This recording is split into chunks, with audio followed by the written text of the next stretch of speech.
It started on a Thursday. I remember because it was my double shift, the kind that leaves you wondering if it's still the same day by the time you're scrubbing in for your sixth IV insert. Seattle General was its usual blur of fluorescent lights, quiet chaos, and the sound of lives teetering between healing and heartbreak. I was halfway through documenting vitals for a patient in room 204 when my phone buzzed in my scrub pocket. Normally, I would have ignored it, especially with the charge nurse hovering like a hawk. But I glanced down instinctively. Bank of Cascade. My first thought was overdraft. Maybe my rent had cleared later than expected.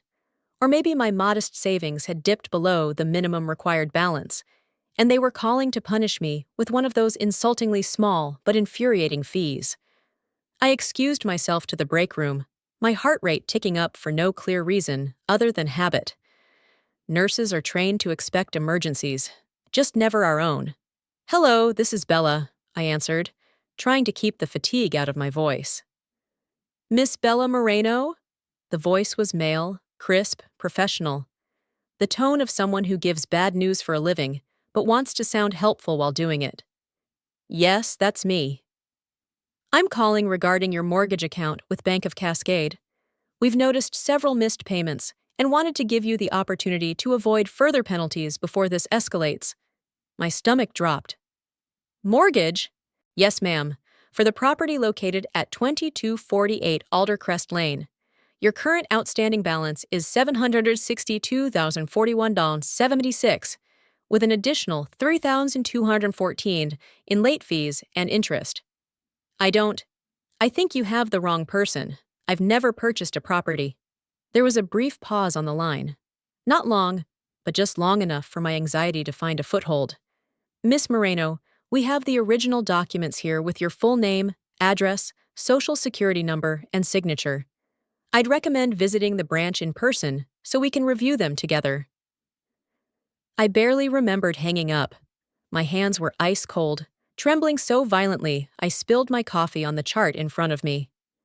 I think I apologized to someone, maybe to myself. I finished the shift on autopilot, all muscle memory and rote action, while my thoughts ran loops around the word fraud. I didn't sleep that night. I laid on my secondhand couch in my small Queen Anne apartment, surrounded by teacups I'd collected from every thrift store in Seattle, staring at the water stain on the ceiling like it held answers. $762. That wasn't just a number. That was a lifetime. That was everything I'd never dare to borrow. I was a nurse, not a doctor, not a tech startup founder, not someone with secret trust funds or rich fiancés. My student loans were still hovering above my head like storm clouds. Could someone have stolen my identity? That seemed plausible. But how would they know everything? My social security number? My signature? My handwriting wasn't anything special, but seeing it forged, the idea turned my skin cold. I pulled up my credit report. It showed the mortgage, opened 8 months ago. My heart sank. I'd filed my taxes during that time, refinanced my car. How did I miss this? Or had someone masked it somehow? The next morning, I showed up at the bank's downtown branch 15 minutes early, hands clutching a folder of every financial document I owned. Lease, pay stubs, credit card statements, anything that could prove I lived in my rental, not some mysterious mansion in the suburbs. The branch manager, a middle-aged man with tired eyes and a too-firm handshake, greeted me with a practiced smile. He led me into a small, cold office with glass walls and closed the door. He pulled up the mortgage account. There it was, staring back at me like a slap in the face. My name, my social, my signature. "Here's the closing paperwork," he said, rotating the screen. I leaned in. My breath caught. The signature. It looked like mine. Not perfectly, but close enough to fool anyone who didn't know me. I reached out, pressing my fingers to the glass, like touching it might make it less real. "I swear to you," I said, barely recognizing my own voice. "I never signed that." The manager nodded slowly, like he'd heard that line before. "You may want to file a police report. If it's identity theft, the sooner you document it, the better. But unless it's proven, I'm afraid liability falls on you." His words felt like a gavel slamming down. I left the bank with my pulse pounding, my knees threatening to give out beneath me. I stood on the sidewalk outside, the city humming indifferently around me, and I called my sister. She didn't answer. I called again. Voicemail and again. Nothing. The silence rang louder than anything, and somewhere deep inside, I felt something twist. Something old. Something I hadn't let myself look at in years. My sister, Lydia, the golden child. The one my parents always gushed over at family dinners while I was the quiet one, the hard worker, the steady, responsible nurse. She was the one who wanted big things, a fashion line, a dream house, a perfect life she'd post on Instagram with the right filters and hashtags. But she wouldn't. Would she? I didn't sleep again that night. After the bank meeting, I went home and sat in the dark, staring at the glowing screen of my laptop. The address 2248 Aldercrest Lane typed over and over into every search bar I could find. Realtor.com, Zillow, County Records, Google Maps. The photos came up quickly.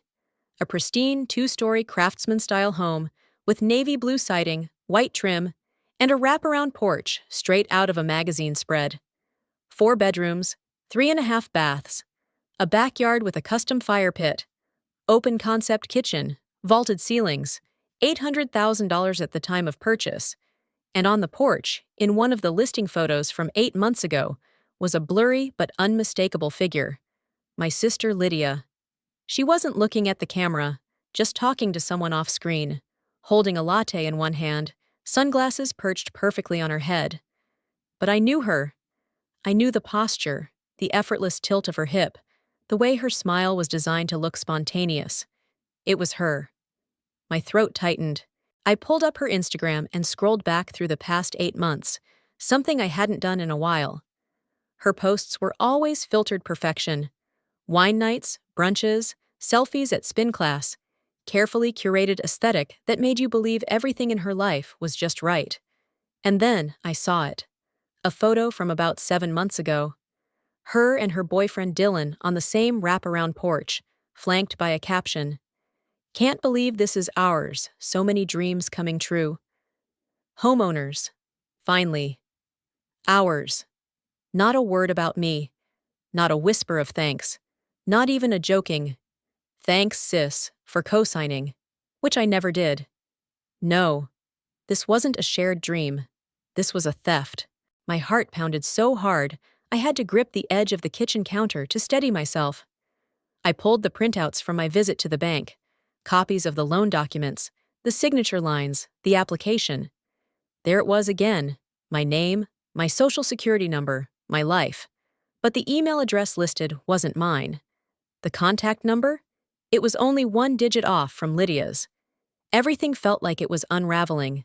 For years, Lydia had been the one who needed help. The struggling artist, the dreamer, the one our parents always excused. She just needs a little time to figure things out. While I picked up extra shifts to pay off student loans, Lydia bounced from one creative project to another. She never held a job longer than 6 months, but somehow always had new shoes, always posted from rooftop bars. Whenever money was tight, it was me who quietly paid Mom's pharmacy bill or covered half the groceries when Dad's hours got cut. And Lydia? She posted cryptic quotes about manifesting abundance. I wanted to believe this was a mistake, that maybe there was some awful coincidence, but the evidence was stacking too fast, too sharp. I stared at the screen until my eyes blurred, then grabbed my keys. It was 11:30 p.m. I drove to Aldercrest Lane. The neighborhood was tucked away in one of those new developments on the east side. All soft glow street lamps, and identical but subtly unique houses, like a catalog come to life. I pulled up slowly, heart pounding in my ears. There it was. Her dream house. My name on the mortgage. The porch lights were on. Inside, I could see Lydia through the front window, curled up on the couch in a silk robe, glass of wine in hand, watching Netflix like she hadn't just detonated my life. The next morning, I texted her. "Me. Can we talk? Urgently." She didn't respond. I waited 3 hours, then called. No answer. So I drove back to the house, this time in daylight, and rang the bell. She opened the door in workout clothes, hair tied back, looking radiant and well-rested, like she hadn't stolen 762s from under my nose. "Bella," she said too brightly. "Wow, hey, this is a surprise." I held up the folder, the one from the bank. Her smile faltered. Just slightly, but enough. "We need to talk," I said. Her eyes dropped to the folder, then back to me. "Sure, yeah, come in." The air inside was warm, lemon-scented, gleaming hardwood floors, a decorative bowl of seasonal pine cones on the entry table. I stood in the foyer and didn't move. "Did you buy this house in my name?" Lydia's face tightened. "I don't know what you mean." "I went to the bank. They have my name on the mortgage, my social, my signature." She crossed her arms, something flickering in her expression. "Bella, you're overreacting. There must be some confusion." "No, there isn't," I said, my voice trembling. "They showed me everything. I saw the documents. I saw the address. I saw you in the photos from the listing. You live here, Lydia, in a house I supposedly bought." A long silence stretched between us. Then she said, "You have better credit. You wouldn't understand. Dylan and I couldn't qualify on our own. It was just paperwork." "Just paperwork? You stole my identity. I could go to jail over this. My credit is destroyed. They think I owe $750,000. "You're being dramatic." I laughed, a harsh, bitter sound that echoed off her perfect white walls. "This isn't a missed rent check. This is felony fraud, Lydia. You didn't just borrow a cup of sugar. You used me, my life, my name, so you could post cute photos and sip wine in a house you couldn't afford." She didn't apologize. Not once. And in that moment, something in me broke. I turned and walked out, slamming the door behind me. I didn't know what I was going to do next. Report her? Sue her? Call the police? But I knew one thing for certain. This wasn't over. I always thought identity theft was something that happened to strangers in TV ads. The kind of thing you could fix with a few phone calls, maybe a new password or two. But I was learning fast. When the thief shares your DNA and childhood photo albums, everything hits harder, deeper. After I walked out of Lydia's house, the fury simmered in my blood like poison. I didn't sleep, couldn't eat. I called in sick to work, the first time in 5 years, and sat at my tiny kitchen table with a legal pad, a cold cup of coffee, and a pit in my stomach. This wasn't just about the house. If she forged my name once, what else had she touched? I scheduled an appointment with a financial advisor the next day. He was a clean-cut man named Mark, mid-40s, polite in the way of someone used to seeing disasters behind manicured smiles. I walked into his downtown office with a thick envelope of documents and a 1,000-yard stare. "Tell me what's going on," he said gently after we sat down. I spilled everything. The bank call, the house, the forged signature, Lydia. Mark didn't react the way I expected. He didn't gasp or act shocked. He just nodded slowly and pulled a notepad toward him. "First things first," he said. "Let's get a full credit report, all 3 bureaus. If this was identity theft, odds are it didn't stop at the mortgage." 30 minutes later, I had my answer. 5 credit cards, 2 personal loans, 1 store financing plan for over $10,000, at a luxury furniture boutique I'd never set foot in. All in my name. My stomach dropped so fast it felt like I was falling. I stared at the screen like it was some foreign language. "But I started, then stopped. Of course I hadn't, but someone had. Mark printed everything out and slid the pages across the table. "This is deliberate," he said. "No question, and it's not small scale. Whoever did this knows what they're doing." That word, deliberate, rang in my ears all the way home. I needed more proof. More than just documents. More than just my memory. So I called a handwriting analyst. Her name was Elise, a retired forensic examiner who used to work with the Seattle Police Department.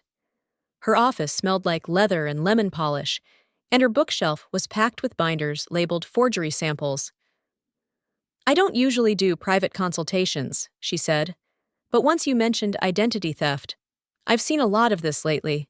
I handed her the mortgage documents, copies of my own verified signatures, and the application forms from the other loans. She examined each one like sacred text, using a magnifying glass, muttering under her breath. After 20 minutes, she looked up. "Someone tried very hard to mimic your style, but they weren't you." She pointed to tiny inconsistencies, the way the L in Bella looped differently, the unnatural pressure on the downward strokes, the slight slant of the M in Moreno. "This was traced, probably practiced. You can tell the person studied your handwriting, but it's still imitation." She signed a statement for me, her tone grave. "You'll need this if you plan to take legal action or protect yourself." I clutched the paper like it was armor, like it could make this real, because even now, part of me still wanted to believe it was all a mistake. But there was no denying it anymore. Lydia had done this, not in a moment of panic or desperation, but over months, meticulously. She'd stolen not just my identity, but my credibility, my financial future, my trust. That night, I sat on my bed and stared at the growing pile of evidence. The credit reports, the signature analysis, the loan documents. It wasn't just a betrayal, it was a campaign, and I wasn't going to be quiet about it anymore. The hardest part wasn't walking into the police station. It was admitting I no longer saw my sister as family. I sat in my car outside the precinct for what felt like hours. The engine off, my fingers frozen around the steering wheel. Rain slid down the windshield in slow, lazy lines, blurring the world outside. The folder sat on the passenger seat, filled with all the proof I'd spent the last week gathering. Documents that proved someone close to me had violated every boundary, shattered every ounce of trust. I didn't need more proof. I had everything: forged signatures, fraudulent accounts, expert analysis.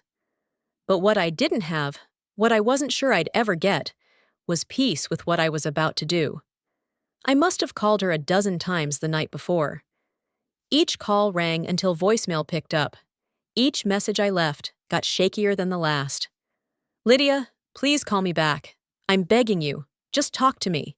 Tell me you're sorry. Tell me you'll fix this." But there was no reply. Not a word. Not even a text. And that silence, it said everything. When I finally gathered the courage to go inside, the police station felt colder than I expected. Not physically, but emotionally. The air was thick with the kind of weariness that doesn't come from long hours, but from carrying too many people's pain. The front desk officer glanced up from his screen, his expression neutral, maybe even bored. "Can I help you?" I hesitated. "I need to report a crime, identity theft." He handed me a clipboard. I filled out the form like I was signing away the last piece of my childhood. Name, date of birth, address. The small, impersonal boxes didn't seem big enough to hold what I was carrying. After a long wait, a young officer led me through a hallway to a back office. The walls were lined with photos of missing people, maps, tacked-up timelines.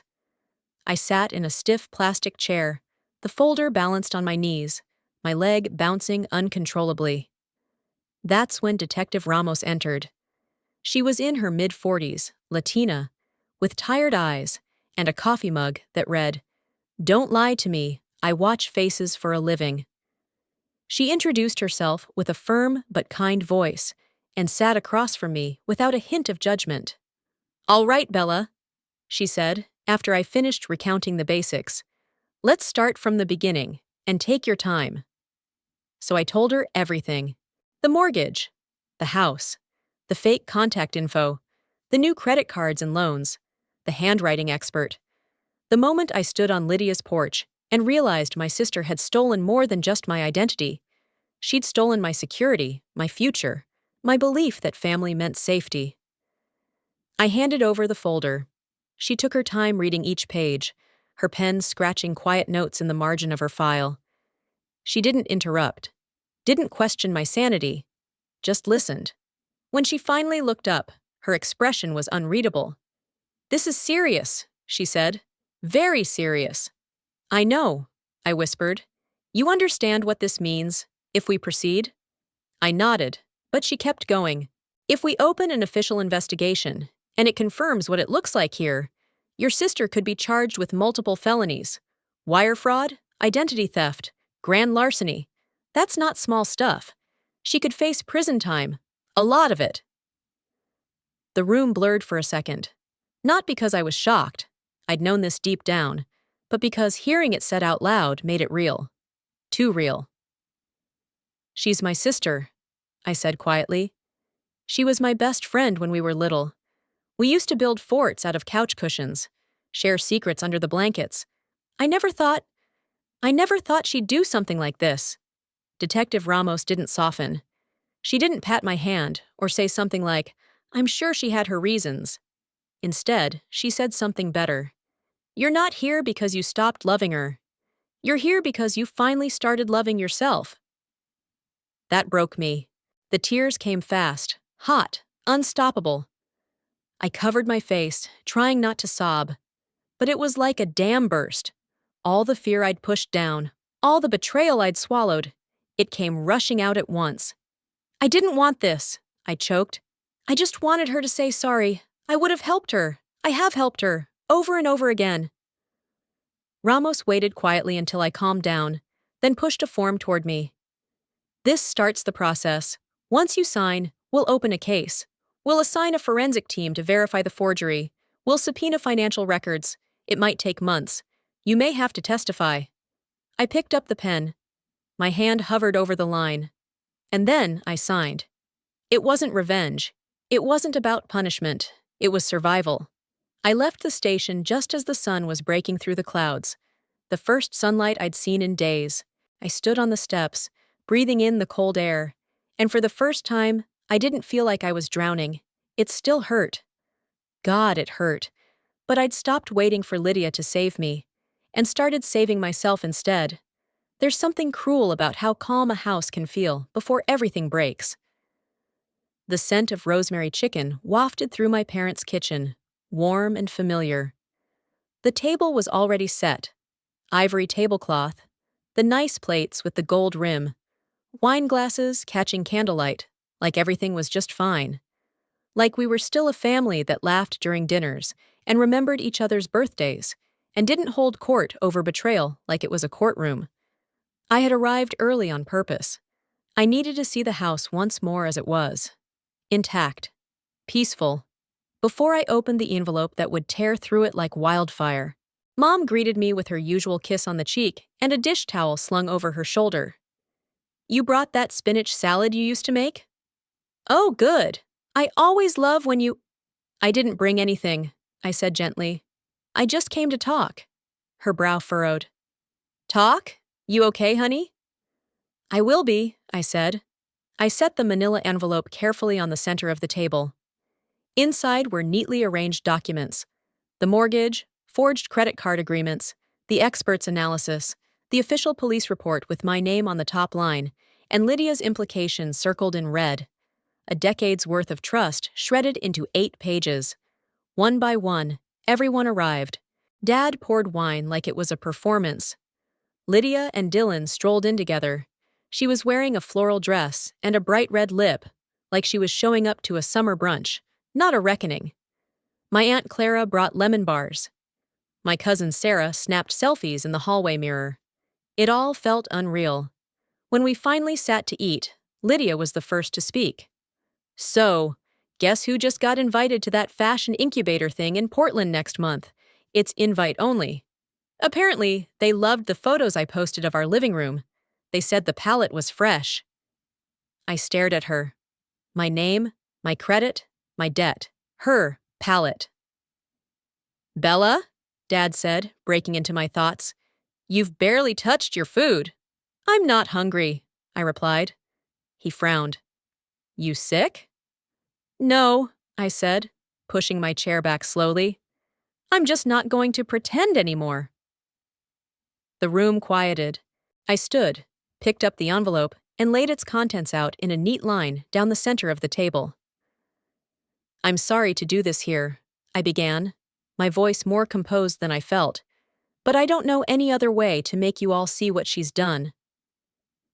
They looked confused, a mix of curiosity and mild discomfort, until I spoke again. I've been the victim of identity theft, I said, and it wasn't a stranger. It was Lydia. A collective gasp swept the table. Lydia's fork clattered against her plate. Mom froze with her wineglass halfway to her mouth.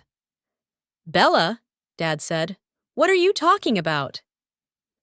I'm talking about my name being on a $762,000 mortgage, I said, louder now. A house I never bought, credit cards I never opened, loans I never requested, debt I never agreed to carry, all traced back to Lydia. Wait, Lydia began, her voice brittle. That's not, you're twisting. I have the police report, I said, holding it up. I have handwriting analysis. I have account activity logs. Every piece of proof you need. I turned to our parents. She's been living in a house I'm legally responsible for. If I miss a payment, it's my credit that tanks. If it forecloses, I lose everything. She used me, lied to me, and nearly destroyed my life. Lydia shot to her feet. You're exaggerating. I never meant for it to go that far. Dylan and I couldn't get approved. We needed a cosigner. You've always had perfect credit. You thought I wouldn't notice? You thought I'd stay quiet like I always do? Tears were slipping down Mom's face now. Lydia, please, tell me this isn't true. I didn't steal anything, Lydia cried. I borrowed. I meant to pay it off. I swear to God I was going to fix it. But you didn't, I said, my voice steady even as my hand shook. You let it pile up, you let me carry it, and you never said a word. Dad stood slowly. Is this real? He asked. Lydia, answer me. Did you forge your sister's name? Lydia didn't answer. She just stood there, breathing hard, mascara smudging under her eyes. Jesus, Dad muttered, gripping the back of his chair like he needed it to stay upright. What the hell is wrong with you? Dylan stared at his plate. I didn't know, he whispered. She told me it was a joint account. I didn't. Save it, I said coldly. You benefited from it. You both did. Mom collapsed into her chair, sobbing. My girls. Don't, I said, turning to her. Don't make this about how hard it is for you. This isn't a family squabble. It's fraud. And it's being investigated. She could go to prison. Lydia's eyes widened. You really filed a report? I begged you to talk to me. I gave you every chance, I said. You ignored me. You lied to my face. I didn't want this. But you made this choice, Lydia. She looked around the table, like someone expecting someone, anyone, to come to her defense. No one did. I was desperate, she whispered. You always had everything together. I just wanted to feel stable for once. I thought if I could just get the house, everything would fall into place. You stole my name, I said. You stole my trust, and you set my life on fire so you could take photos on a damn porch swing. The silence that followed was cavernous. No one touched dessert. No one passed around the lemon bars. The only sound was the slow drip of the sink in the kitchen and my mother's soft, broken weeping. I left the documents on the table. I won't be coming to dinner again, I said, gathering my coat. And if you need me, I'll be with my lawyer. I walked out without looking back. The mugshots hit the news just after 8 a.m. I was mid-shift, pouring antibiotics for a post-op patient, when my phone lit up with a dozen notifications all at once. Group texts, social media tags, a message from Sarah, my cousin. OMG, Bella, turn on the news, KSTV, right now. My hands shook as I excused myself to the break room, flipping on the mounted TV. It only took seconds before I saw them. Lydia and Dylan, side by side, their faces pale and stunned, caught in the artificial lighting of a booking room. The headline screamed across the screen, Seattle couple arrested for high-value identity theft. Sister implicated as victim. The anchor's voice cut in sharply. This morning, Lydia Moreno and Dylan Travis were arrested in connection with an elaborate identity fraud scheme involving over $800,000 in stolen credit, including a mortgage on a luxury property. Police sources confirm the victim is Lydia's sister, a registered nurse at Seattle General. My name followed, clear and sharp. It felt like being split in half. One side of me wanted to scream, and the other wanted to vanish. The segment ran through a montage: the house on Aldercrest Lane, court paperwork with my name, blurred interviews with neighbors who had no idea and thought they were such a lovely couple. Then came the kicker. Detectives state that the fraud involved multiple forged documents and could result in up to 25 years in federal prison. By lunchtime, it was everywhere. My Instagram was flooded. DMs from strangers. Comments on my old posts. Was this the sister? Justice Queen. Bet she was jealous. Reddit threads sprang up like weeds. People dissected our family photo from last Thanksgiving. You can see the tension, one comment read. Others debated whether I was brave or heartless. At first, I turned my phone off, but by evening, I knew I couldn't avoid the next call forever. My dad. The moment I saw his name, I felt it. That old childhood dread. That sense that I had broken an invisible rule. I picked up. "Bella," he said. His voice was tight, flat. I imagined him in his study, pacing in those ridiculous loafers, bourbon in one hand. "What the hell did you do?" "I told the truth," I said quietly. "You had your sister arrested." "She committed a felony, Dad." His voice rose. "Do you have any idea what this looks like? To the neighborhood? To our family friends? Jesus, Bella. Are you even listening to yourself right now? You're more worried about your reputation than the fact your daughter committed grand larceny." "I'm worried about you," he snapped. "This isn't going to go away quietly. You've made this public. You've turned your own sister into a criminal. What happens when this hits court? When your name is in every headline?" "It already is," I said, "because she put it there, not me." There was a pause. Then the real ask came. "We want you to withdraw the statement," he said. My mouth went dry. "Excuse me?" "You heard me. Talk to the DA. Tell them it was a misunderstanding. Tell them you want to settle it privately. Maybe we can work out a repayment plan." Lydia's been crying all day. My hands curled into fists. I begged her to talk to me. She blocked my number. She ghosted me for weeks. "She's your sister," he repeated, like it was a magic word. "And I'm your daughter," I shouted. "What about me, Dad? What about the fact that I almost lost everything? My credit? My career? My peace of mind? Where was your outrage for me?"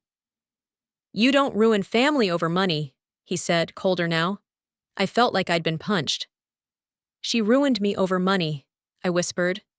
"And you're asking me to stay quiet so she doesn't face consequences? So you don't feel embarrassed? You're being hysterical." Click. I hung up and cried. Not loud, heaving sobs, but the silent, shoulder-shaking kind. The kind that burns because there's no one left to comfort you. Later that night, the calls came in waves. My mom, sobbing into the voicemail, begging me to come over. "We can talk about this, baby, please." My Aunt Clara, scolding, "You should have handled this like a woman, not dragged it into the news like a TMZ scandal." Even Dylan's sister left a voice message. "Look, Lydia messed up. But jail? Really? That's your family. Have a little heart." I didn't answer any of them. Instead, I spread the police documents on my coffee table, one by one. I made tea, I turned off my phone, and I sat on the floor in silence, reading every single page again. Not to refresh my memory, but to remind myself I wasn't crazy, that I had done what I had to do, because for the first time in my life, I had drawn a line, and I wasn't stepping back, not even for them. It started with silence. After the arrests, after the headlines and the mugshots, the house felt hollow. My phone didn't ring for a whole day, and part of me hoped, foolishly, that maybe they had finally accepted it, that they saw I wasn't being vindictive, only surviving. But silence never lasts in a family like mine. The first knock on my door came 2 days later, my parents. No warning. I opened the door to find Mom's eyes bloodshot and puffy, her cardigan buttoned wrong. Dad stood stiffly beside her, hands in his coat pockets, looking everywhere but at me. "Can we come in?" she asked, her voice trembling like I was a stranger she had to beg for hospitality. I let them in. They didn't sit, just hovered near the table, eyeing the empty mugs, the unopened mail, the envelope of court documents still sitting where I'd left it the night before.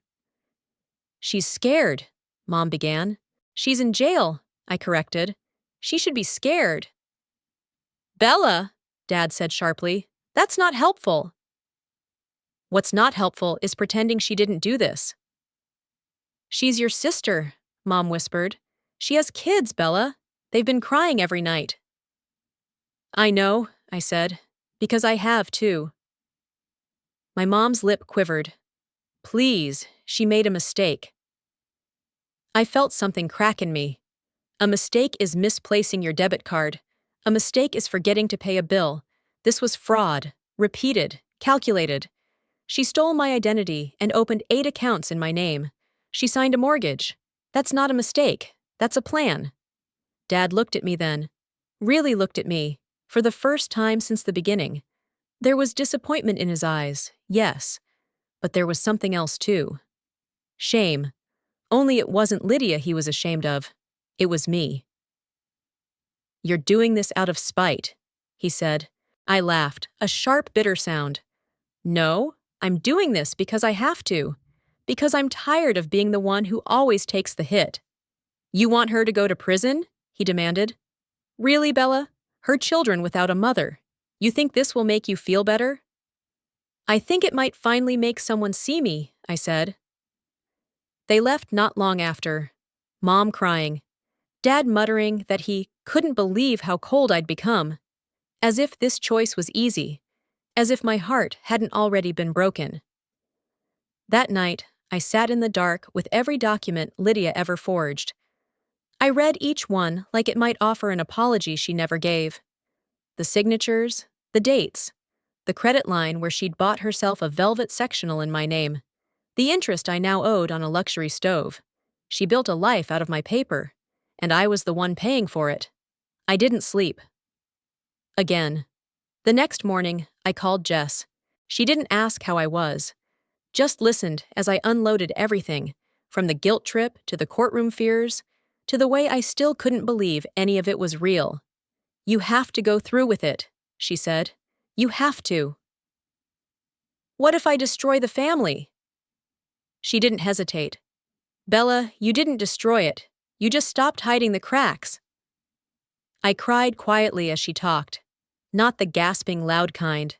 Just slow tears that came with release. From being seen, from being understood. Later that day, I met my attorney, Elena. Her office was filled with plaques and thick case files, but she looked at me like a human being, not a client.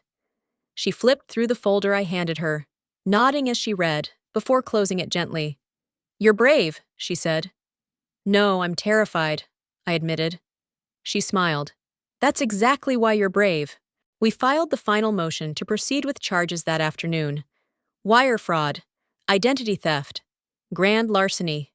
Every page stamped, every paragraph read aloud like we were rewriting the story of what Lydia had done.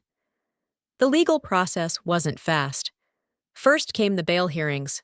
Lydia cried in court, wore beige, no makeup, tried to look fragile. Her attorney claimed stress, emotional fragility, family misunderstanding. But the evidence was relentless. The credit statements, the digital paper trail, the forensic handwriting analysis, each one a nail in the coffin of the lie. Some family members sided with her. My Aunt Clara posted passive-aggressive Bible verses about forgiveness and mercy on Facebook, tagging me.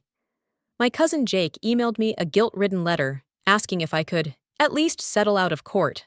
But others didn't. Sarah stood by me, quietly but firmly. And Jess? Jess sat beside me in court when Lydia's lawyer tried to paint me as vindictive. Jess watched the same clips I did on the local news, where pundits speculated about how two sisters could end up enemies over a house. The answer was simple. Lydia didn't see me as a person. She saw me as a resource, a means to an end. And for the first time in my life, I was saying no. The trial date was set for 2 months later, and no matter how many calls I missed, how many texts I deleted unread, how many times I sat alone with nothing but my anger and my grief, I never once considered turning back. Because justice, I realized, doesn't always look like peace. Sometimes it looks like finally standing up. Even if you're the only one still standing, 9 months, that's how long it took for justice to grind forward. Slow, methodical, often agonizing. 9 months of holding my breath, waiting for the next email, the next court date, the next curveball. 9 months of being stared at in the courthouse by people who used to call me sweet, polite, quiet. 9 months of whispered comments, pitying glances from coworkers, and family friends acting like I was the one who lit the match. But now, it was almost done. The courtroom that day was eerily quiet. The journalists had moved on to fresher scandals. The extended family had stopped showing up, no longer interested in a story without a twist. Only Jess sat beside me, steady as ever. Elena, my lawyer, stood ready at the table. Lydia and Dylan walked in looking smaller than I'd ever seen them, not just physically, but in spirit. No flashy outfits, no smug expressions. Lydia wore a beige blazer and dark jeans, her hair tied back. Dylan looked like he hadn't slept in weeks. They avoided my gaze. Their attorney stood and addressed the court. My clients would like to accept a plea agreement in acknowledgement of the charges filed against them. They understand the gravity of their actions and express regret. Regret. A word that sounded so shallow when spoken by a stranger on their behalf. The judge, a sharp-eyed woman who had heard every defense tactic in the book, leaned forward. You're pleading guilty to identity theft, wire fraud, and conspiracy to commit financial fraud. You're admitting to stealing over $800,000 using false documents, forged signatures, and the identity of a direct family member? Lydia nodded. Quietly, finally. Yes, Your Honor, she whispered. That was the first time I heard her say it out loud. The judge took her time delivering the sentence. Her voice was measured, but every word hit like a gavel. To violate trust is one thing, she said. To do it repeatedly, deliberately, and against your own sister is another entirely. The law must respond to both the financial harm and the emotional destruction caused. Dylan. 18 months in a federal facility, followed by 5 years of probation, mandatory financial education, and a garnishment order for restitution. Lydia. 14 months incarceration in a minimum security facility, 3 years probation, counseling for compulsive financial behavior, and a court order to repay every dollar she stole from me. The gavel fell. Just like that. They were led away. Lydia turned once, just a flicker. Our eyes met, briefly. She didn't cry. Neither did I. Outside the courthouse, it was raining lightly, that familiar Seattle mist, fine and relentless. I tilted my face to the sky and breathed. The air smelled like wet pavement and spring, like something starting over. The next few weeks passed in strange silence. No calls from reporters, no letters, no more awkward run-ins at the grocery store. Just calm. Then one morning, I got a notification. $1,500 deposited. The first restitution payment. It wasn't about the money. It never had been. But I stood in my kitchen and let out a shaky breath. Because that deposit was a promise. Someone else had finally acknowledged what was taken from me. My credit report slowly began to heal. Elena worked with credit agencies, providing documentation that flagged the false accounts. Some were closed immediately, others took longer. My score ticked upward, little by little. By mid-June, I had enough to start fresh. I found a new apartment. It wasn't luxurious, but it was mine. A top-floor walk-up in Capitol Hill with wide windows and old hardwood floors that creaked with every step. The landlord gave me a chance, said my story made the rounds. I think he was being kind. I painted the walls white, bought new curtains, thrifted secondhand furniture. It wasn't fancy, but it was honest. Nothing borrowed, nothing stolen. I planted basil on the windowsill, lit candles in the evening. Slowly, I let myself feel safe again. The first night I slept there, I didn't dream. I woke up rested. That weekend, Jess came over. We dragged a rug across the floor, opened wine, and danced barefoot to Fleetwood Mac. We didn't talk about Lydia. We didn't have to. To second chances, Jess said, raising her glass. No, I said, clinking it. To first chances I finally claimed for myself. Sometimes I still get texts from extended family, a photo of my nephews, a quote about forgiveness, an invitation to talk. I haven't blocked them, but I haven't replied. Forgiveness may come, in time, but reconciliation? That's something earned, not begged for when the consequences land. Some mornings, I take long walks through the neighborhood, no destination. I look at houses and wonder how many are built on lies, how many people are still swallowing pain to protect someone else. I'm not one of them anymore. And that, more than anything, is freedom. People think betrayal ends when justice is served. But that's the part they don't tell you. The courtroom might close, the gavel might fall, but the pain doesn't pack up with the paperwork.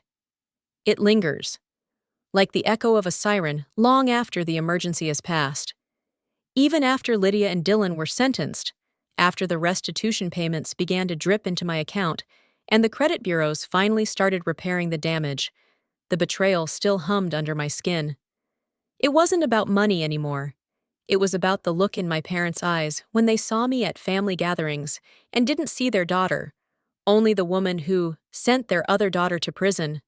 We never talked about it, not directly. My father kept his interactions transactional, small updates about the weather, the price of gas, the latest Mariners score.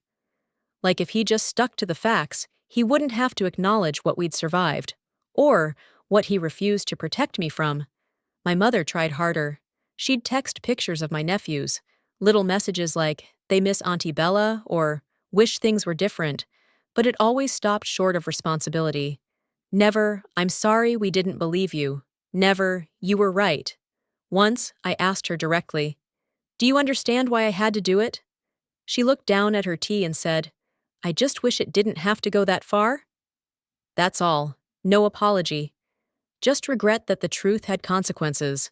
So, I learned to stop expecting anything more. I kept my distance, choosing peace over forced reconciliation. Holidays were the hardest. Seeing an empty chair where Lydia used to sit, hearing my cousins whisper when I passed by with the cranberry sauce. I'd catch their glances and feel like an uninvited guest in a story I never meant to ruin. But while my family remained frozen in their discomfort, I moved. I moved forward. After my credit was repaired, slowly, account by account, I opened my first new credit card in my name. The limit was laughably low, but it felt symbolic, like planting a flag in new territory. I paid it off in full every month. Not because I needed to, but because I could. I got a small raise at work, finally replaced my ancient laptop, and even allowed myself a vacation, a solo trip to Vancouver, just for a weekend. I stayed in a quiet Airbnb, walked the seawall, and watched the sun dip into the water with a peace I hadn't felt in years. But the real shift came the day I found the support group. I was Googling something simple, what to do after financial fraud, when a Reddit thread popped up, "Are financial abuse survivors?" At first, I didn't think it applied to me. I wasn't in an abusive marriage. I hadn't been stalked or scammed by a stranger. But I clicked anyway. What I found floored me. Dozens, no, hundreds of stories just like mine. Sisters forging names, parents opening accounts under their kids, boyfriends draining savings, victims blamed for not noticing sooner, victims shamed into silence because family comes first. I read for hours, and when I was done, I cried harder than I had since the sentencing. Because finally, I wasn't alone. I posted my story anonymously at first, just the broad strokes. No real names, no details. Just a woman in her 30s who had her life hijacked by someone she loved. The comments poured in. Support, empathy, stories that mirrored mine like ghost reflections. People asking questions. How did you file the report? How did you prove it was fraud? How did you survive the guilt? So I answered. Then I posted again. A timeline of what happened. A checklist of what I wished I'd done sooner. Resources for others still stuck in the thick of it. That thread got shared hundreds of times. It didn't feel like revenge. It felt like reclamation. Eventually, I started volunteering with a local advocacy group for financial abuse survivors. I met people who had been devastated by theft, betrayal, manipulation, many of whom never even thought of their experiences as crimes. Every Thursday, I attend a small in-person group downtown. We sit in folding chairs in a community center with bad lighting and mismatched mugs. There's a woman in her 60s whose ex-husband ruined her retirement, a young man whose parents wrecked his credit before he turned 20, a teacher who lost her savings to her best friend. I'm the one who helps them start again. I show them where to begin, how to order their credit report, how to talk to debt collectors, what language to use when filing a police report. But more than that, I listen. I let them cry. I let them be angry. I tell them what I wish someone had told me. You're not naive. You're not weak. You were trusting, and they betrayed that trust. That is not your shame to carry. There's power in being believed, and now, that's what I give. Some nights, I still lie awake and wonder if Lydia ever thinks about me. If prison made her sorry. If she sits in group therapy sessions talking about the sister she stole from. If she ever tells the truth, even to herself. I don't know. And strangely, I no longer need to. My life no longer revolves around her choices. It revolves around mine. I pay my bills. I cook for myself. I laugh, often, freely. Jess and I are planning a weekend trip to the coast, and I've even started dating again, cautiously, curiously. My apartment feels like home now, not just a shelter, but a sanctuary. There's a photo on the wall, me at the Vancouver harbor, smiling. Not the polished kind of smile you give to strangers, but a quiet, real one. The smile of someone who survived. And every time I see it, I remind myself, this is what healing looks like. It's slow, uneven, messy, but it's mine. It came in an envelope that looked like any other. No official stamps, no red ink. Just my name, written in small, familiar cursive. The kind of script I used to see on birthday cards, on little post-its stuck to the fridge when we still lived under the same roof. I stared at it for almost an hour. I made tea, washed the dishes, took the trash out. The envelope sat on the counter like it was humming with something I wasn't ready to feel. But in the end, I opened it. Not because I was ready, but because I needed to. It was from Lydia. 5 handwritten pages. Blue ink. A little smudge in the corner where it looked like she'd wiped her hand or maybe her eyes. It wasn't what I expected. She didn't try to manipulate. She didn't beg.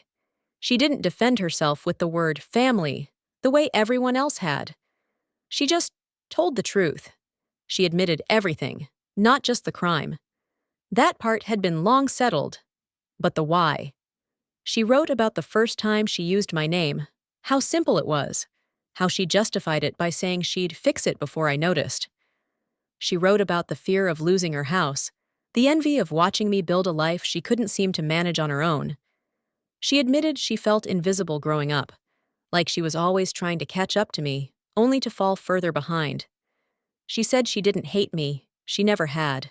But somewhere along the way, resentment had turned into justification. And that had turned into theft. And then into silence. And then into a chasm so wide she couldn't find a way back across. I don't expect anything, she wrote. Not forgiveness. Not a response. Not even understanding. I just needed to finally tell you the truth. Because it's not yours to carry anymore. It never was. It was mine. I read it twice. Then a third time. And still, I didn't know what I felt. Relief, maybe. Sadness, definitely. But mostly, tiredness. A deep, bone-level exhaustion that comes after carrying something for too long, only to realize you can finally put it down. I didn't respond. Not with a letter. Not with words. Instead, I made a decision. I bought a house. Not a mansion. Not the kind of dream home my sister once tried to steal. But a small, sun-drenched two-bedroom bungalow on a quiet street just east of the hospital. The floors creaked when you walked. The kitchen was outdated. But the deed had one name. Mine. Bella Moreno. The first night I stepped inside, I stood in the doorway for 10 whole minutes before crossing the threshold. My hands touched the walls like they were made of gold. I walked barefoot through each room. I opened and closed the doors just to hear them move. I slept on the floor the first night, wrapped in blankets, the moonlight spilling through bare windows. I had never felt so safe. No cosigner, no hidden loans, no forged documents. Everything in that home was mine, and for the first time since all of it began. The calls, the debt, the shame, the courtrooms, the headlines. I felt like I was living in a story I wrote. Not the one Lydia dragged me into. Not the one my parents tried to rewrite. Mine. I planted hydrangeas in the yard, painted the front door navy blue, bought thrift store art, and framed it myself. I adopted a rescue dog, a mutt with wiry fur and too much energy, who follows me from room to room like I'm the only person in the world that matters. I named him Rocket. We walk every morning before sunrise. In those quiet hours, before the world is loud again, I let myself feel proud. Not just because I recovered financially, not because I finally stopped seeing Lydia's shadow in my mailbox, but because I didn't let it break me, because I stayed, because I rebuilt, because I didn't stay quiet. Some nights, I sit on the back porch with tea, watching Rocket chase moths, and I think about forgiveness. Whether I'll ever give it, whether Lydia deserves it, whether I deserve peace if I don't. And here's what I've come to believe. Forgiveness isn't a gift I owe anyone. It's a boundary, a reclamation. And maybe one day I'll reach it, maybe not. But I don't have to decide today. Because I'm not stuck in that past anymore. I get letters from the support group still. People I've helped, survivors who read my Reddit posts or my guides and wrote to say thank you. Some are fighting their own battles. Some have just finished. Some are still afraid to speak. I write them back when I can. You're not alone, I tell them. You're not crazy, you're not weak, and you're not done. There's strength in that kind of community. Not loud, not flashy, just steady, like the slow, steady work of becoming whole again. Lydia gave me a prison sentence I never deserved, but I built the freedom she never could. And I'm not the woman who let it happen anymore. I'm the woman who stopped it. I'm the woman who chose herself. And if I ever see her again, I don't know what I'll say. But I know what I won't do. I won't go back. Because I am not what was done to me. I am not my family's disappointment, or their silence, or their shame. I am not a victim. I am Bella. And I am greater than the past.